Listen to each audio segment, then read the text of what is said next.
라디오 책방. 책 속에서 삶의 지혜를 찾아보는 시간, 희망의 책 대전본부 강신철 이사장님과 함께합니다. 안녕하세요. 예, 안녕하세요. 교수님은 혹시 평소에 사진 촬영할 때 보정 어플 사용하시지 않으시죠? 그런 게 있나요? 우리가 이렇게 사진을 보정해서 원하는 이상적인 모습에 가깝게 만드는 것처럼요, 우리의 마음도 수시로 돌아보면서 좀 건강하게 보완할 필요가 있을 것 같은데, 그러기에 가장 좋은 수단 중에 하나가 바로 독서겠죠. 오늘의 책 소개해 주실까요? 예, 오늘은 하워드 가드너가 지은 다중지능이라는 책입니다. 네, 저자 소개부터 부탁드립니다. 예, 하버드대학교 심리학 교수이자 인지과학 및 교육심리학 세계적 석학입니다.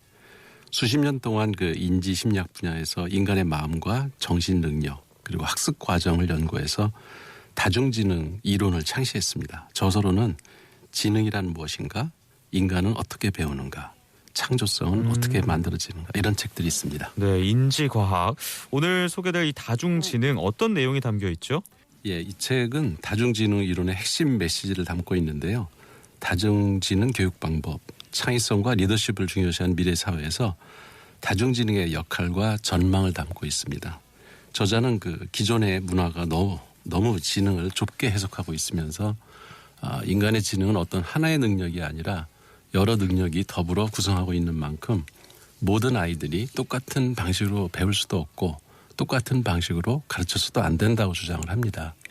뿐만 아니라 새로워진 교육 환경의 영향과 뇌의 자극에 관한 새로운 증거들, 그리고 직업과 적성과의 관계에 대한 내용을 담아서 다중지능 이론을 보다 정교하게 다듬어서 보여주고 있습니다. 네, 우리가 흔히 지능을 떠올려 보면 보통 IQ라는 걸 떠올리잖아요. IQ 검사라는 건 언제부터 시작이 된 거죠? 이게 1905년 프랑스의 심리학자 알프네 비네가 정신지체화를 가려낼 목적으로 세계 최초로 지능 검사를 개발했고요. 그 후 1916년 루이스 터먼이 비네 검사를 기초로 해서 스탠퍼드 비네 검사로 표준화하면서 지금의 IQ 검사가 됐다고 합니다. 이 검사에서 IQ는 정신 연령을 생활 연령으로 나누고 거기다 100을 곱해서 구하는데요. IQ 정도에 따라 천재를 분류하기도 하고 보통 6세부터 실시합니다. 이 IQ 검사를 시작으로 데니얼 골만은 정서와 그 감정 지능을 측정하는 EQ 검사 열풍을 일으켰는데요. 우리나라에서도 그 EQ를 감성지능이라고 번역을 했는데 이건 사실 감정을 어떻게 조절하느냐 정도를 나타내는 거기 때문에 감정조절 능력 또는 감정지수라고 번역하는 것이 맞습니다. 네, 인간은 한 가지가 아니라 여러 가지 지능을 동시에 가지고 있다는 것이 이 책의 핵심 내용인데요. 어떤 것들입니까? 예, 전부 9가지가 있는데요. 가드너 박사는 처음에 논리 수학지능, 언어지능, 그리고 음악지능, 신체 운동지능, 공간지능, 인간 친화지능, 자기 성찰지능 등의 7가지를 먼저 발견을 했고요. 나중에 이제 자연 친화지능과 실존적 지능을 더해서 인간에겐 9가지 지능이 있다고 합니다. 와, 지능의 분야도 참 다양하네요.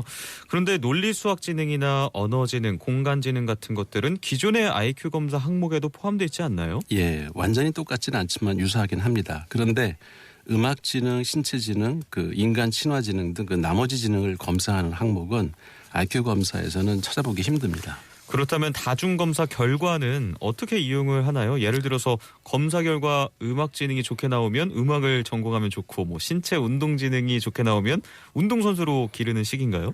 그런 건 아니고요. 인간이 그 인위적으로 만들어서 놓은 그 음악 영역, 스포츠 영역, 뭐 수학 영역, 언어 영역, 기하학 영역 이런 것처럼 개인의 지능을 1대1로 그 대응하지는 않고요.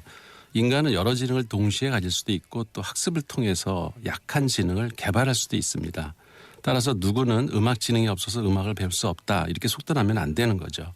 특정 지능이 낮더라도 다른 지능을 이용해서 음악을 이해할 수도 있고 얼마든지 훌륭한 음악가가 될 수 있습니다. 또 같은 수준의 음악 지능을 가진 사람이라도 그가 어떤 문화와 생활 환경에 속해 있느냐 또 어떤 노력을 기울이냐 이거에 따라서 결과가 달라지겠죠. 그래서 다중지능 검사는 하나의 그 참고 자료로만 활용하면 됩니다.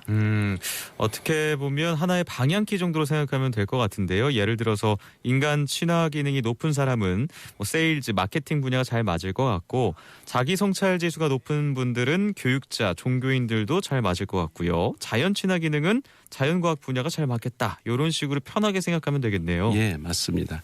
가드너 박사가 한 분야에서 특출난 사람들을 대상으로 실험해서 찾아낸 지능들이기 때문에 지능의 종류만 봐도 어떤 직업에 적합할지 쉽게 추측할 수가 있습니다. 저는 근데 교수님 언급해 주신 것 중에서 그 실존적 지능이라는 게 궁금했거든요. 어떤 거죠? 예, 저도 처음에 이 책을 읽을 때 잘 이해가 안 가더라고요. 근데 이걸 영성지능이라고 하면 쉽게 이해가 될 수 있을 것 같아요. 인간 그 존재 이유나 참 행복의 의미처럼 삶의 근원적인 가치를 추구하는 능력을 말하는데요. 인간은 왜 사는가? 또 인간은 어디서 왔는가? 왜 전쟁을 일으키나? 사랑이란 무엇인가? 이런 질문들은 논리 수학적 지능이나 언어 지능이 높다고 해서 풀 수 있는 건 아니죠. 실존 지능이 높은 사람들은 대부분 정서적 안정감이 높아서 감정의 기복이나 동요가 별로 없어서 함께 있는 사람들도 편안함을 느낀다고 합니다.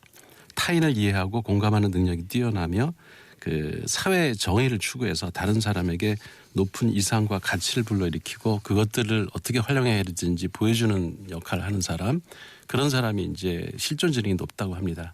그러니까 다시 말해서 사람들로부터 존경을 받고 자연스럽게 리더 역할을 하는 경우가 많겠죠.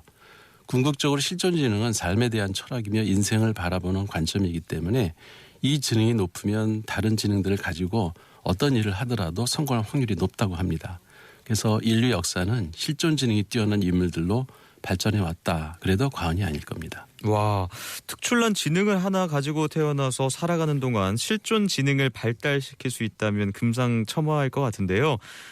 청취자분들께서 다중지능 검사를 한번 내가 받아보고 싶다 하면 어떻게 하면 될까요? 예, 가장 손쉽게는 그 다중지능 검사라고 이렇게 무료 사이트에서 해볼 수가 있고요. 아, 사이트가 있군요. 혹시 교수님은 해보셨어요? 예, 어제 재미삼아 한번 해봤습니다. 논리 수학 지능이 가장 높게 나오고 그다음 자기 성찰 지능과 언어 지능이 높게 나오더라고요.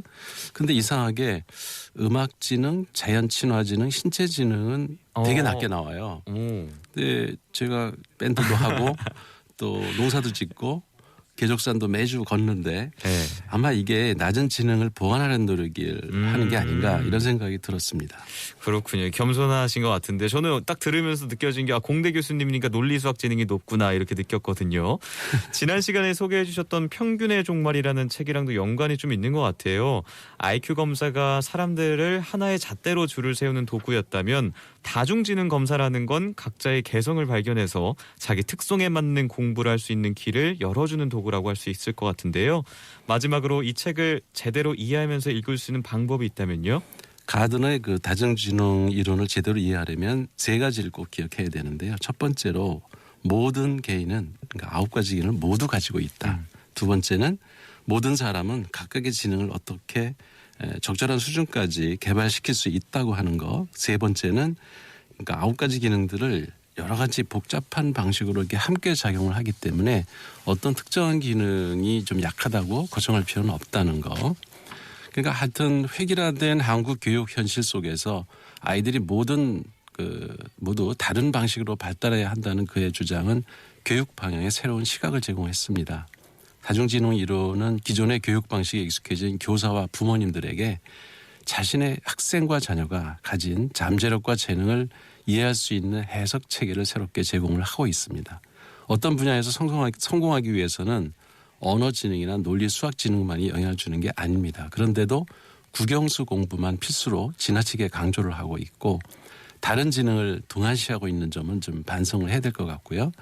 아이들이 가진 다양한 능력을 진단해보고 어떤 지능을 살리면서 어떤 지능을 보완할 것인가를 판단하는 도구로 한번 활용해보면 좋을 것 같습니다. 네, 오늘 함께했던 라디오 책방 하워드 가드너가 쓴 다중지능이라는 책으로 이야기 나눠봤습니다. 지금까지 희망의 책 대전본부 강신철 이사장님이었습니다. 말씀 감사합니다. 예, 고맙습니다. 블랙